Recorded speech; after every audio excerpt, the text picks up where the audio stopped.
عبداللہ نے خبر دی، انہیں یونس نے خبر دی اور انہیں زہری نے دوسری سند، اور ہم سے احمد بن صالح نے بیان کیا، کہا ہم سے عنبسہ نے، ان سے یونس نے، ان سے ابن شہاب نے بیان کیا، اور ان سے انس رضی اللہ عنہ نے بیان کیا کہ ابو ذر رضی اللہ عنہ بیان کرتے تھے کہ نبی کریم صلی اللہ علیہ وسلم نے فرمایا، میرے گھر کی چھت کھولی گئی، میرا قیام ان دنوں مکے میں تھا، پھر جبریل علیہ السلام اترے اور میرا سینہ چاک کیا اور اسے زمزم کے پانی سے دھویا، اس کے بعد سونے کا ایک تشت لائے جو حکمت اور ایمان سے لبریز تھا، اسے میرے سینے میں اونڈیل دیا، پھر میرا ہاتھ پکڑ کر آسمان کی طرف لے کر چلے۔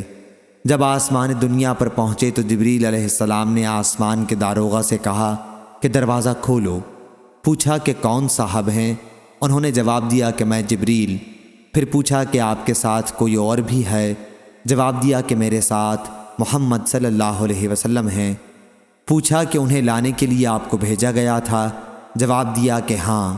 اب دروازہ کھلا۔ جب ہم آسمان پر پہنچے تو وہاں ایک بزرگ سے ملاقات ہوئی۔ کچھ انسانی روحیں ان کے دائیں طرف تھیں اور کچھ بائیں طرف۔ جب وہ دائیں طرف دیکھتے تو ہنس دیتے اور جب بائیں طرف دیکھتے تو رو پڑتے۔ انہوں نے کہا خوش آمدید، نیک نبی، نیک بیٹے۔ میں نے پوچھا جبریل یہ صاحب کون بزرگ ہیں؟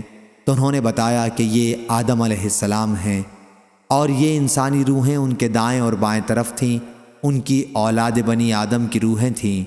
ان کے جو دائیں طرف تھیں وہ جنتی تھیں اور جو بائیں طرف تھیں وہ دوزخی تھیں، اس لیے جب وہ دائیں طرف دیکھتے تو مسکراتے اور جب بائیں طرف دیکھتے تو روتے تھے۔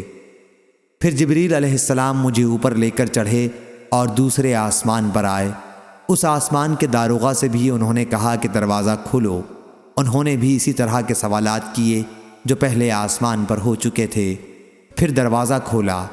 انس رضی اللہ عنہ نے بیان کیا کہ حضرت ابو ذر رضی اللہ عنہ نے تفصیل سے بتایا کہ حضرت صلی اللہ علیہ وسلم نے مختلف آسمانوں پر ادریس، موسیٰ، عیسیٰ اور ابراہیم علیہ السلام کو پایا، لیکن انہوں نے ان انبیاء کرام کے مقامات کی کوئی تخصیص نہیں کی، صرف اتنا کہا کہ حضرت صلی اللہ علیہ وسلم نے آدم کو آسمان دنیا پہلے آسمان پر پایا اور ابراہیم علیہ السلام کو چھٹے پر۔ اور حضرت انس رضی اللہ عنہ نے بیان کیا کہ پھر جبریل علیہ السلام ادریس علیہ السلام کے پاس سے گزرے تو انہوں نے کہا خوش آمدید، نیک نبی، نیک بھائی۔ میں نے پوچھا کہ یہ کون صاحب ہیں؟ جبریل علیہ السلام نے بتایا کہ یہ ادریس علیہ السلام ہیں۔ پھر میں عیسیٰ علیہ السلام کے پاس سے گزرا، انہوں نے بھی کہا خوش آمدید، نیک نبی، نیک بھائی۔ میں نے پوچھا یہ کون صاحب ہیں؟ تو بتایا کہ عیسیٰ علیہ السلام۔ پھر میں ابراہیم علیہ السلام کے پاس سے گزرا تو انہوں نے فرمایا کہ خوش آمدید، نیک نبی اور نیک بیٹے۔ میں نے پوچھا یہ کون ہیں؟ جواب دیا کہ یہ ابراہیم علیہ السلام ہیں۔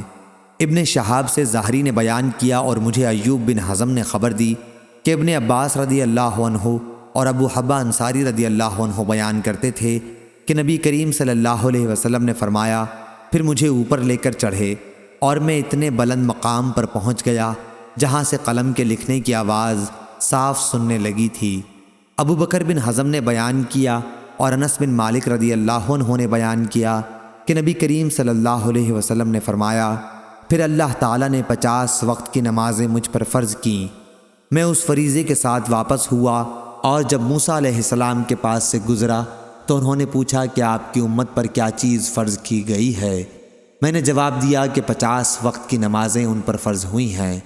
انہوں نے کہا کہ آپ اپنے رب کے پاس واپس جائیں کیونکہ آپ کی امت میں اتنی نمازوں کی طاقت نہیں ہے۔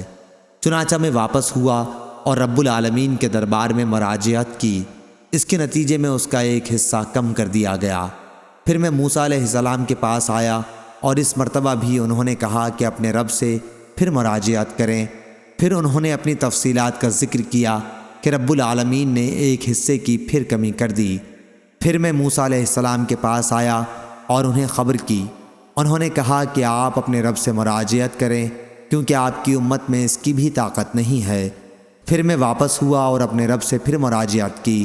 اللہ تعالیٰ نے اس مرتبہ فرما دیا کہ نمازیں 5 وقت کی کر دی گئیں اور ثواب 22 نمازوں ہی کا باقی رکھا گیا۔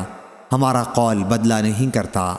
پھر میں موسیٰ علیہ السلام کے پاس آیا تو انہوں نے اب بھی اسی پر زور دیا کہ اپنے رب سے آپ کو پھر مراجعت کرنی چاہیے، لیکن میں نے کہا کہ مجھے اللہ پاک سے بار بار درخواست کرتے ہوئے اب شرم آتی ہے۔ پھر جبریل علیہ السلام مجھے لے کر آگے بڑھے اور سدرۃ المنتہا کے پاس لائے، جہاں مختلف قسم کے رنگ نظر آئے جنہوں نے اس درخت کو چھپا رکھا تھا۔ میں نہیں جانتا کہ وہ کیا تھے۔ اس کے بعد مجھے جنت میں داخل کیا گیا تو میں نے دیکھا کہ موتی کے گنبد بنے ہوئے ہیں اور اس کی مٹی مشک کی طرح خوشبودار تھی۔ صحیح بخاری حدیث نمبر 3342۔